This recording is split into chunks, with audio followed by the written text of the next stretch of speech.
अरब सागर में दिल की आकृति का एक टापू।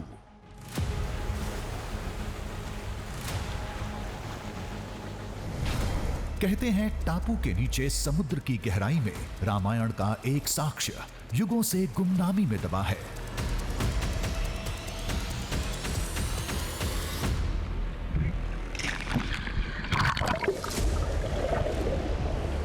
ये साक्ष्य है श्री राम और महाबली के अलौकिक रिश्ते की एक अनसुनी राम कथा का।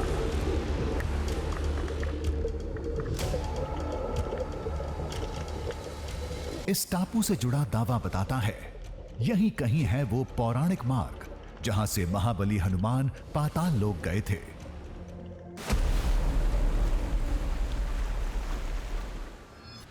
यहां की मान्यता कहती है पाताल लोक का वो रास्ता टापू की इसी समुद्री गुफा से होकर जाता है।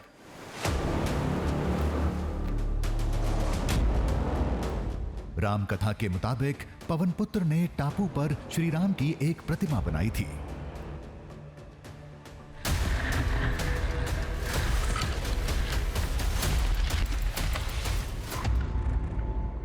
दावा कहता है यहां वो अलौकिक प्रतिमा आज भी मौजूद है जिसकी गांव वाले पूजा करते हैं।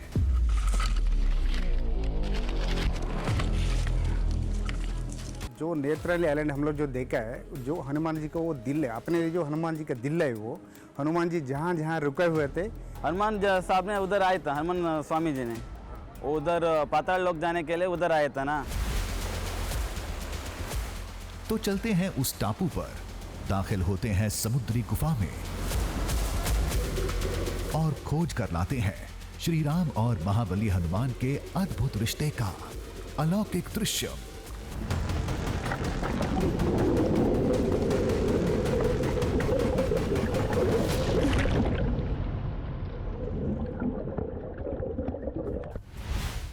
सफर का आगाज शिव की धरती से हुआ जिसे आज कर्नाटक में मुरुदेश्वर के नाम से जानते हैं।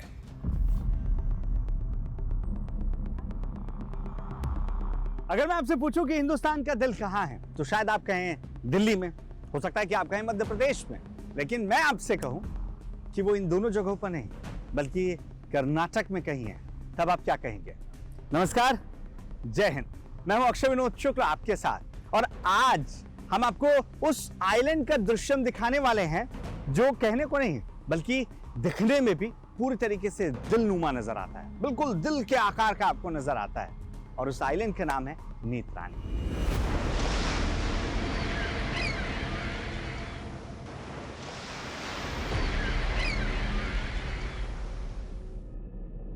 ये एक ऐसा दिलनुमा आइलैंड है जो सीधे जुड़ता है महाबली के दिल से, यानी बजरंग बली के दिल से और उनके दिल में बसने वाले प्रभु श्री राम से।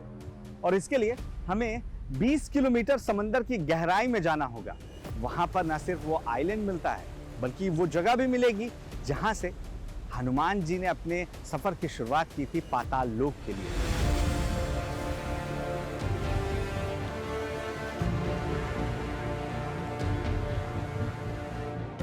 रामायण की निशानी की खोज इस शिव संसार से क्यों?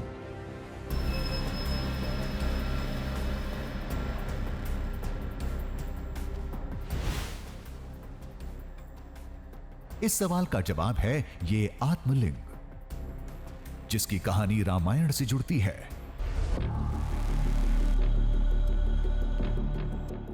उस समय से जब रावण अमर होने के लिए भगवान शिव से आत्मलिंग लेकर लंका जा रहा था और सारे देवता रावण को रोकने में जुटे थे। तभी गणपति भगवान ने गोपालक बाल गोपाल के ये गाय का पालन करने वाले के रूप में जाकर गोला के रूप में जाकर वहां पे गाय को ये करने लगा, कुछ खाने पीने देने लगा। तो विष्णु ने अपनी माया से सूर्यास्त होने का माया किया। और रावण तो महाब्राह्मण है ना, उनको संध्या वंदन जाप करना पड़ेगा। तो रावण ने बोला, ये बालक, मैं संध्या वंदन का वक्त हो गया है, आप थोड़ा इस आत्मलिंग को अपने हाथ में रखो। मैं गणपति भगवान ने बोला, मैं तो छोटा बालक हूँ, अपने हाथ में ले लूंगा, लेकिन 3 बार आपको बुलाऊंगा। 3 बार बुलाने के बाद नहीं आए तो मैं यहीं पर रखूंगा, पृथ्वी पर।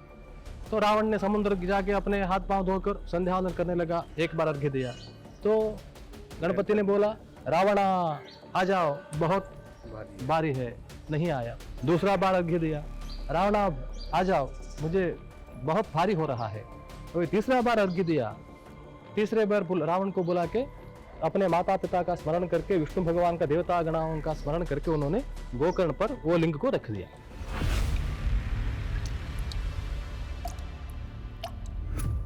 जैसे ही गणेश जी ने शिवलिंग नीचे रखा, वो जमीन में धंसता चला गया।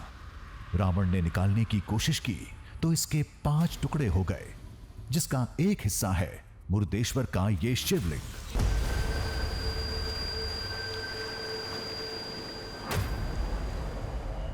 जिस रास्ते महाबली पाताल गए थे, वो समुद्री गुफा भी उसी का हिस्सा है।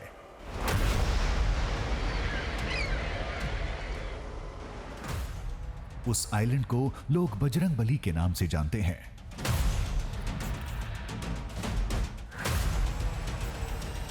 हनुमान साहब ने उधर आया था, हनुमान स्वामी जी ने उधर पाताल लोक जाने के लिए उधर आया था ना, और उसका गुहा है, उसमें हनुमान जी ने पाताल लोक जाया था, ऐसा बोल सका। हमारा दादा परदादा ने बोलता था ना, वैसा स्टोरी है।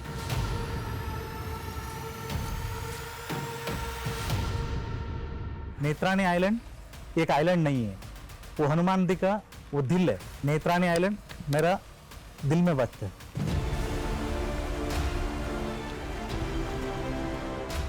मंजिल सामने थी, लेकिन राह में कई चुनौतियां थी। टापू के पास जानलेवा लहरें सबसे बड़ी बाधा थी, जिसकी एक टक्कर से बड़े बोट पल में चकनाचूर हो जाते हैं।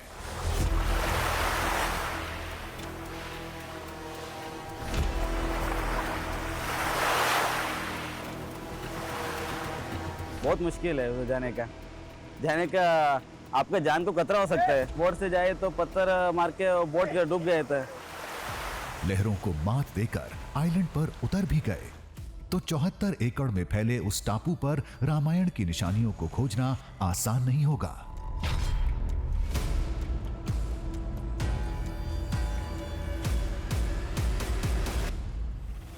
टापू के नुकीले पत्थर पहले ही हिम्मत तोड़ देते हैं। उधर जाने के लिए बहुत मुश्किल है, वापस नहीं आता को ऐसे समझ के जाने का। इसलिए उधर ये शार्प पत्थर आता है, वो स्किन भी कट होता है। रास्ता सरी से रास्ता भी नहीं है, और वो रास्ते में आप जाते रहते हैं ना, उधर एक आइडेंटिफाई करके ऊपर जाना पड़ेगा, फिर वही रास्ते पे आइडेंटिफाई करके उधर ही नीचे आ सकते हैं। लेकिन दृश्यम मिलता नहीं, उसे खोजना पड़ता है।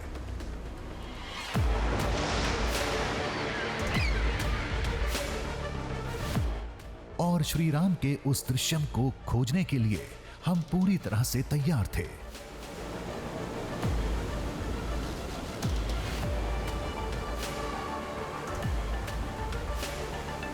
हमें इससे आगे जाना है। आगे कहां जाना है?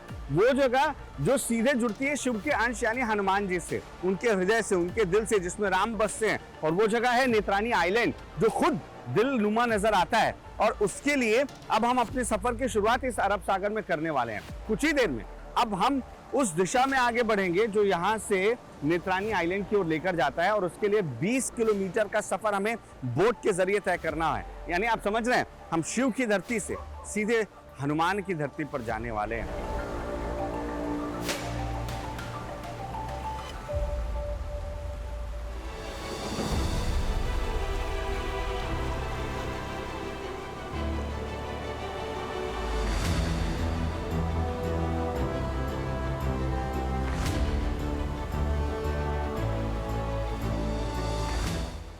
एक घंटे बाद हम उस टापू के करीब होंगे।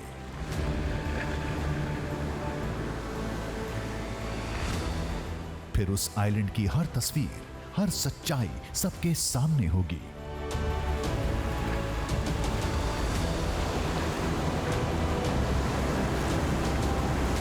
सोचिए कि इस जगह का सीधा सीधा जुड़ाव हनुमान जी से है, भगवान हनुमान से है।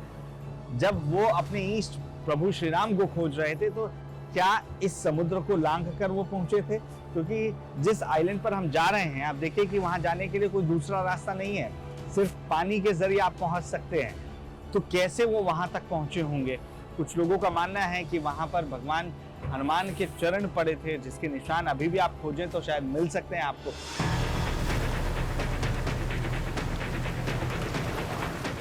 नेत्रानी की एक और पहचान है और वो है यहाँ की मरीन लाइफ। कहते हैं उस सी केव के आसपास समंदर की एक रंगीन दुनिया बसती है, जहां कई दुर्लभ समुद्री जीव दिखते हैं।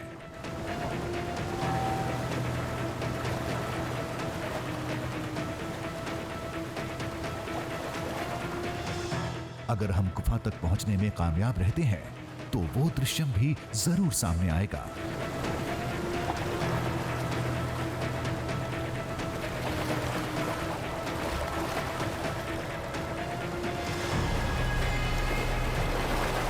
देखिए, नेत्रानी की जो मरीन लाइफ है ये बेहद खूबसूरत है। हालांकि भारतवर्ष में ऐसे चुनिंदा लोग हैं जो इसके बारे में जानते हैं, क्योंकि अगर आपने सुना हो तो लोग ज़्यादातर प्रेफर करते हैं कि अंडमान चले जाएं। कुछ लोग गोवा की ओर भी जाते हैं, जहां पर वो अंडर वाटर डाइविंग करते हैं, जिसे स्कूबा कहा जाता है। लेकिन नेत्रानी में आपको कुछ ऐसे समुद्री जीव हैं जो सिर्फ और सिर्फ इसी पानी में, जो पानी आप मेरे आसपास देख रहे हैं, इसी पानी में नजर आएंगे। वो इसके अलावा कहीं और नजर नहीं आते हैं।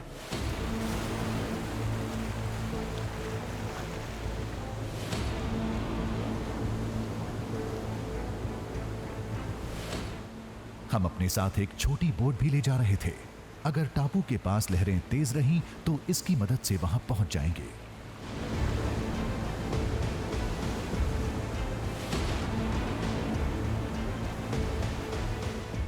समुद्र के खूबसूरत नजारों के बीच 1 घंटा कब बीत गया पता नहीं चला।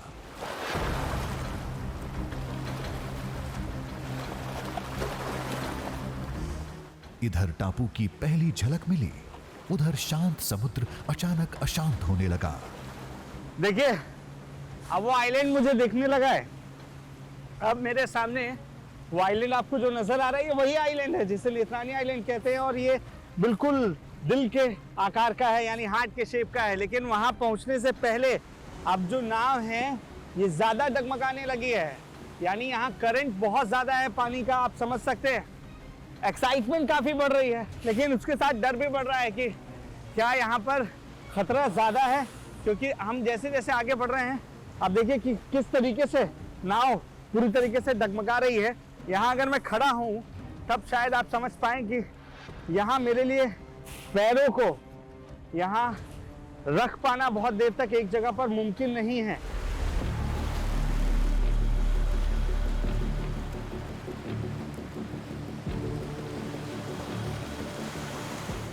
इस खतरे के बारे में लोगों ने पहले भी आगाह किया था। पूरे रास्ते समुद्र शांत था। टापू के करीब पहुंचते ही उग्र और खतरनाक हो गया। हिचकोले खाते हुए हमारी बोट टापू की तरफ बढ़ती रही।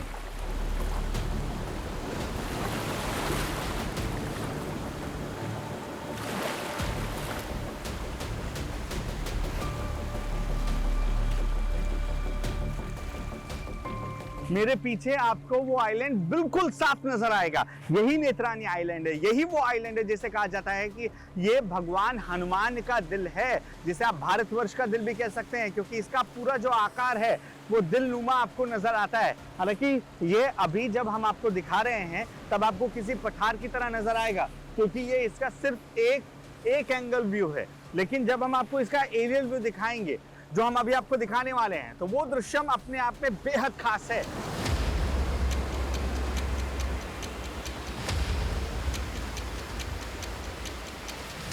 क्या टापू वाकई दिल की आकृति का है? ये देखने के लिए हमने ड्रोन उड़ाया।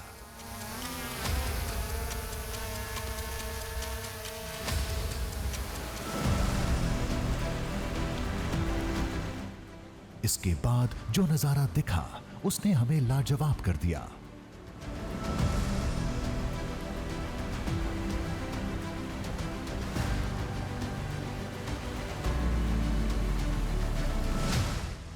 टापू का आकार वैसा ही था जैसा लोग बताते हैं।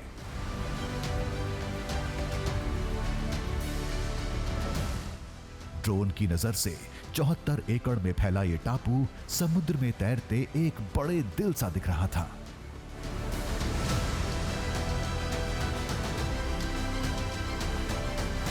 यही वजह है कि जो स्थानीय लोग हैं उनका ये मानना है कि ये किसी और का नहीं है, बल्कि ये हनुमान जी का दिल है, या वो जगह आप कह सकते हैं जो हनुमान के दिल में बसती है। टापू के और करीब पहुंचे तो समंदर की हलचल और तेज हो गई।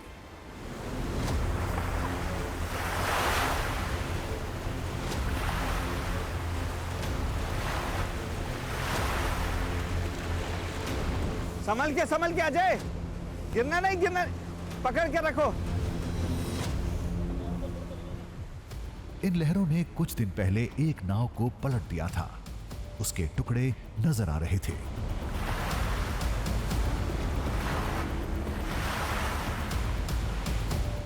टापू का चक्कर लगाते हम उतरने के लिए सुरक्षित किनारा खोज रहे थे। इस दौरान हमें वो समुद्री गुफा भी दिखी जिस रास्ते महाबली हनुमान के पाताल लोक जाने का दावा होता है।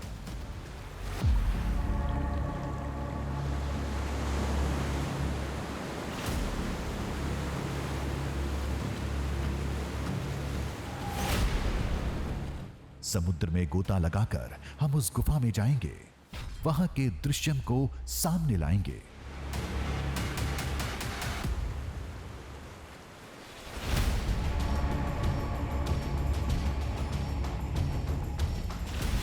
लेकिन उससे पहले हमें टापू के ऊपर जाना था, लेकिन राह में कई रोड़े थे।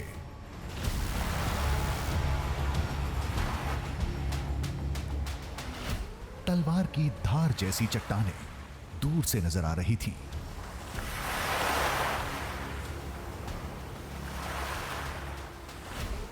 समंदर का उफान रास्ता रोके खड़ा था, लेकिन हम अब थमने वाले नहीं थे।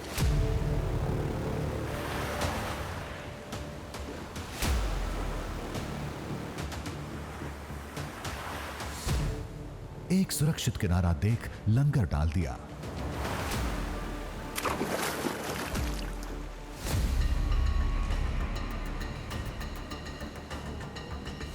छोटी नाव की मदद से किनारे तक जाएंगे जो हम साथ लेकर आए थे। देखिए वो बोट आ गई है और अब इसके जरिए आगे का सफर हम तय करने वाले हैं।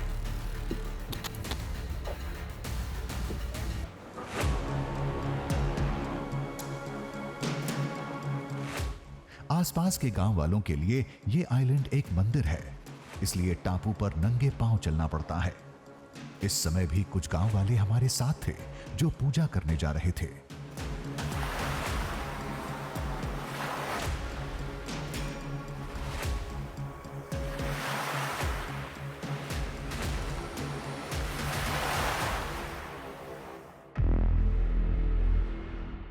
नंगे पांव जमीन पर हमने पहला कदम रखा।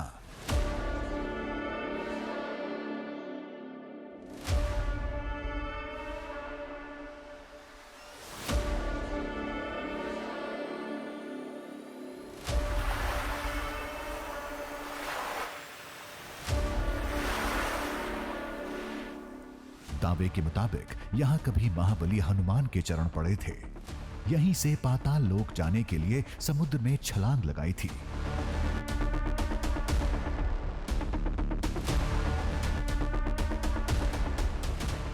नुकीले चट्टानों पर नंगे पांव चलना कठिन काम था।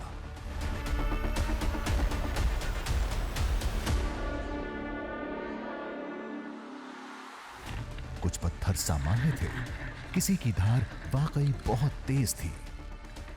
ये यकीन मानिए कि यहाँ पर जो चट्टानें हैं ये काफ़ी गर्म हैं, नुकीली हैं, वो ख़तरनाक तो हैं ही, लेकिन जहाँ पर आप खड़े हैं वो सतह अगर नुकीली नहीं भी है तो वहाँ गर्मी की वजह से आपके पैर लगातार जलते रहते हैं। लेकिन आगे ऐसे ही हमें चलना है। मुझे भी नहीं पता कि कितने किलोमीटर ऐसे चलने के बाद हम आइलैंड के उस जगह पर पहुँचेंगे जहाँ पर वो जगह होगी जिस पर हनुमान जी ने वक्त बिताया था और जहां उन्होंने पानी पिया था और जहां का पानी आज भी मीठा है।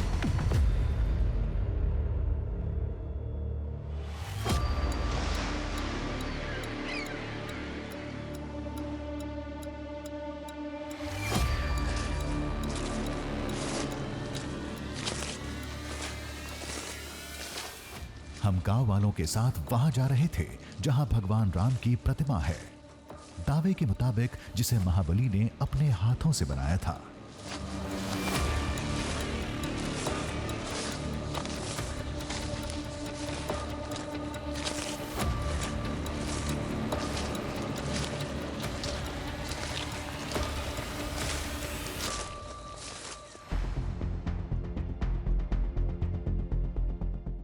इस आइलैंड पर एक मंदिर है।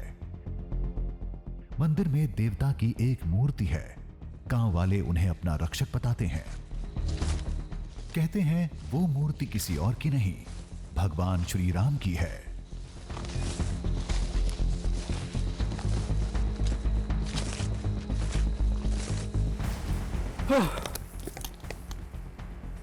ये बिल्कुल ऐसा लग रहा है कि कमांडो ट्रेनिंग की तरह आप चल रहे हैं, जहां ये लता रस्सी की तरह आपका साथ दे रही है और इसी के सहारे आप इस स्टीप पहाड़ पर चढ़ सकते हैं।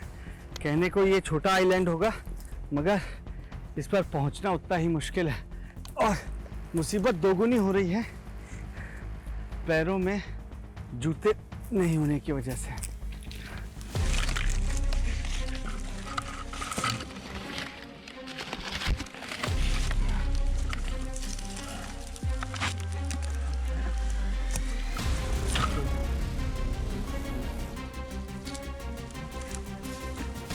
टापू के एकदम बीच एक जगह दिखी जहां खुले में कई मूर्तियां रखी थीं। यही गांव वालों का मंदिर था।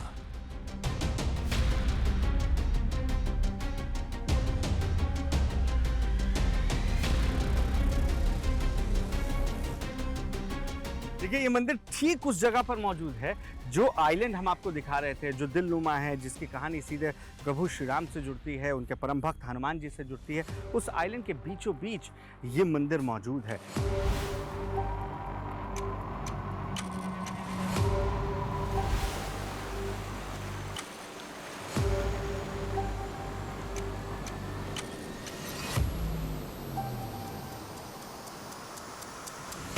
जिसमें एक मूर्ति सबसे बड़ी थी। लोग इन्हें जटकेश्वर देवता बतलाते हैं। दावे के मुताबिक ये जटकेश्वर ही श्री राम है। दक्षिण भारत में भगवान राम को कई स्थानीय नाम और रूप से जाना जाता है। ये मामला भी शायद कुछ हनुमान जी, उनसे सीधे सीधे ये कहानी इस आइलैंड पर आने के बाद जुड़ती है, जहां उन्होंने काफी वक्त गुजारा था, जहां से पाताल लोक का रास्ता खोजने के लिए वो अंदर समुद्र के भीतर दाखिल हुए थे। ये सारी चीजें इस आइलैंड को वाकई अपने आप में अलग बनाती हैं और ये पूरे भारतवर्ष के लिए एक अलग दृश्यम है। खंबे पर प्राचीन लिपि में कुछ लिखा था। शायद कोई जानकारी थी, लेकिन इसे समझने वाला कोई नहीं था।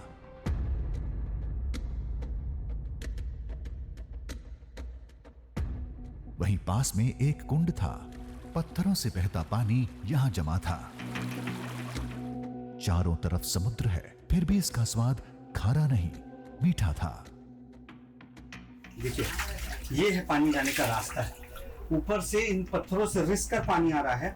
कहां से आ रहा है ये कोई नहीं जानता। हालांकि माना यह जाता है कि हनुमान जी जब इस नेत्रानी आइलैंड में थे, जब समुद्री रास्ता वो खोज रहे थे, तो उन्होंने पीने के लिए जिन जिन जगहों का इस्तेमाल किया था, वहाँ आज भी पानी मीठा पाया जाता है। जहाँ चारों ओर समंदर है, चारों ओर खारे पानी है, उसका अनंत भंडार है खारा पानी का।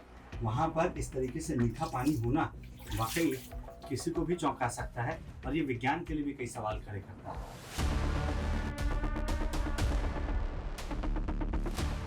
कहते हैं अहिरावण ने जब श्री राम लक्ष्मण को पाताल लोक में कैद किया था, तब उनकी तलाश में भटक रहे महाबली हनुमान कुछ दिन यहां रुके थे। यहीं से समुद्र रास्ते पाताल जाने के लिए छलांग लगाई थी। हमें भी वहीं जाना था।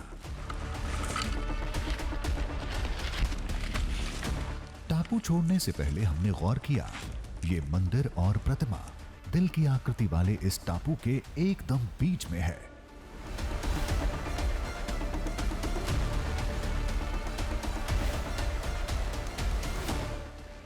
लोगों की भाषा में समझें तो ये टापू महाबली हनुमान का दिल है और इस दिल में बसी है भगवान राम की मूरत।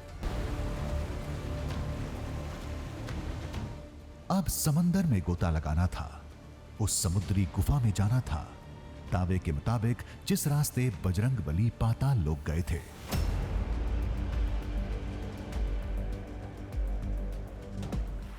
गुफा के पास लहरें बहुत तेज थीं। हम दूसरी तरफ से गोता लगाएंगे, फिर तैरकर गुफा तक पहुंचेंगे।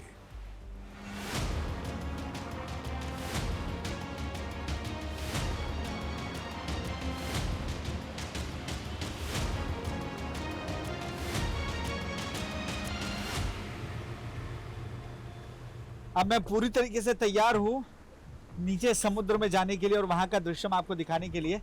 आप यकीन नहीं मानेंगे कि मैं अभी तकरीबन 20 किलो वेट अपने पीठ पर इस सिलेंडर के जरिए, कमर पर एक बेल्ट के जरिए कैरी कर रहा हूं। ऐसा इसलिए कि मैं ज़्यादा से ज़्यादा नीचे जा सकूं और वहां की तस्वीर आपको दिखा सकूं।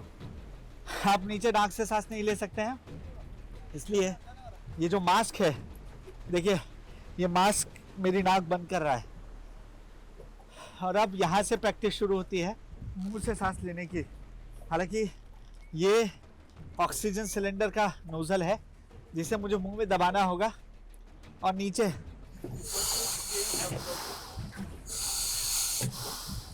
तो अब हम पूरी तरीके से तैयार हैं। अगला दृश्य सीधे समुद्र के भीतर से आपके लिए लेकर आते हैं।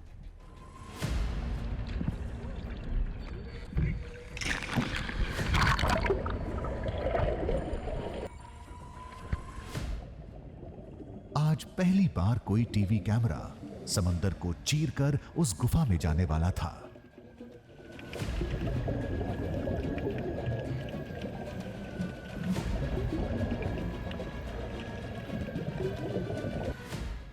उससे पहले समंदर की मरीन लाइफ के अद्भुत दृश्यों से सामना हुआ।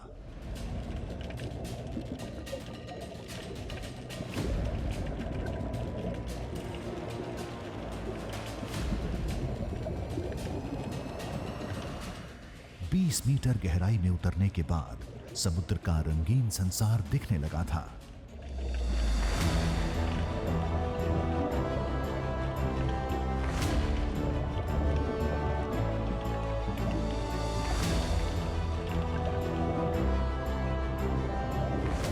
Snappers, Napoleon wrasse, great barracuda, groupers और न जाने क्या क्या।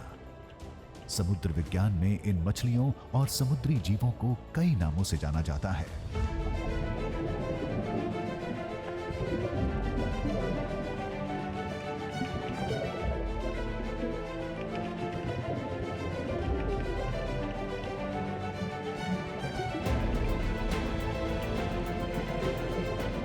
लेकिन हमारे लिए यह सब दृश्यम था, उस टापू का दृश्यम जिसका नाम महाबली हनुमान से जुड़ा है। उस मार्ग का दृश्य जिसका नाता रामायण से है।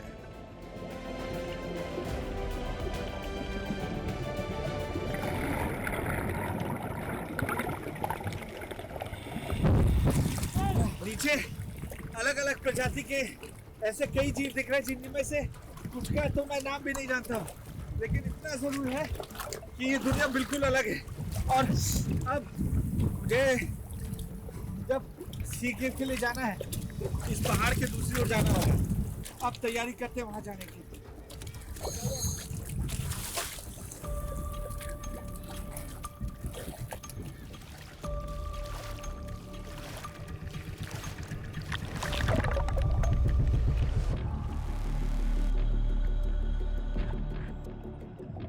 अब बिना देर किए गुफा तक पहुंचना था।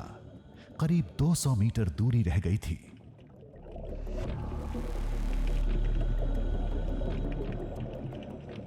तभी सामने चपटे आकार की एक फिश दिखी।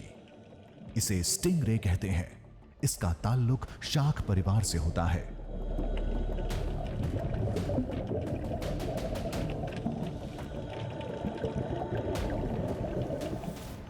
किसी ऑक्टोपस को इतनी करीब से हमने पहली बार देखा था। फिलहाल ये शांति से तैर रहा था, नहीं तो इसकी आठों भुजाएं भड़कती हुई नजर आती।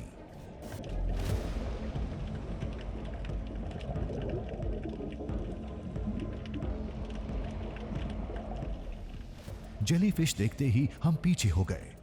इसके छूने से शरीर में तेज खुजली होती है। गहरे समुद्र के ये नजारे हमें बार बार रोक रहे थे, लेकिन हमें जल्द से जल्द मंजिल तक पहुंचना था।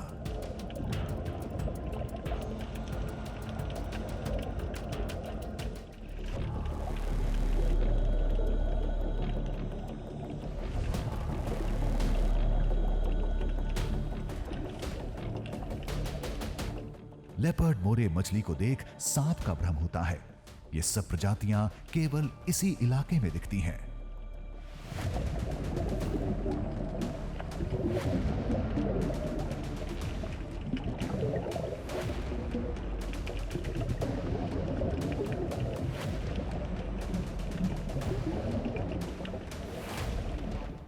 लायन फिश बहुत ही दुर्लभ मानी जाती है। इसे यहां देख हम भी हैरत में थे।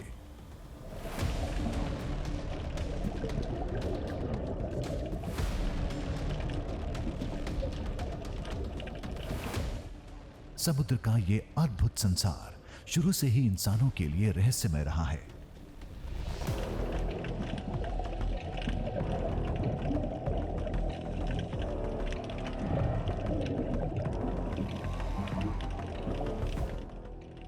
कुछ देर बाद हम उस समुद्री गुफा के सामने थे।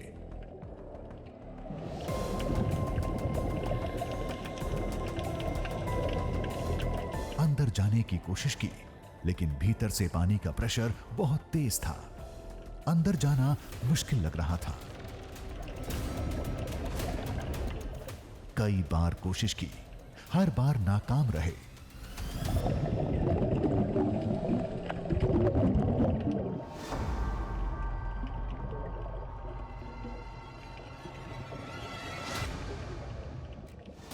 इस जद्दोजहद में कई मिनट गुजर गए। समझ में नहीं आ रहा था गुफा के अंदर कैसे जाएं।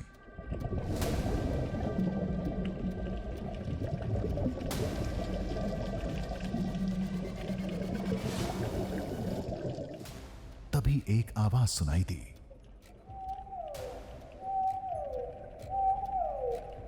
हमने ऊपर देखा, जहां एक बहुत बड़ा काला साया मंडरा रहा था।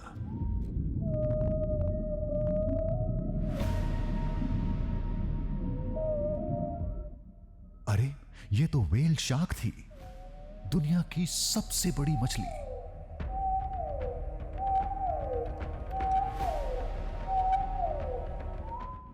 हम खुद को करीब जाने से नहीं रोक पाए। व्हेल शार्क की तादाद तेजी से घटती जा रही है।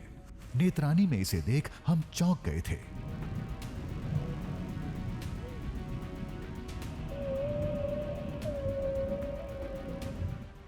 कुछ देर में व्हेल शार्क हमें छोड़ आगे निकल गई।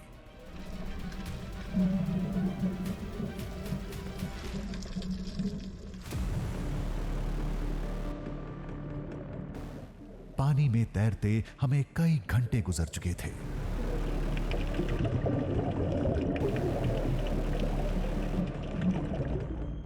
उधर देर होते देख बोट पर मौजूद सहयोगी घबराने लगे थे। कहाँ गए भाई, कहाँ गए? हाँ? इधर से देखो। इधर समुद्र में गुफा के और अंदर जाने का हमारा संघर्ष जारी था।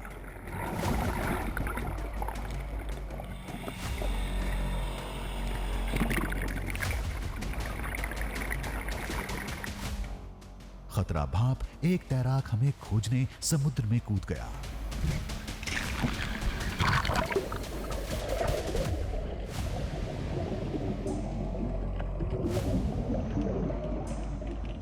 और हमें खींचकर बाहर ले आया। हम मंजिल तक पहुंच चुके थे। गुफा में और अंदर जाने की कोशिश कर रहे थे। ऐसे में खींचकर बाहर लाना हमें रास नहीं आया।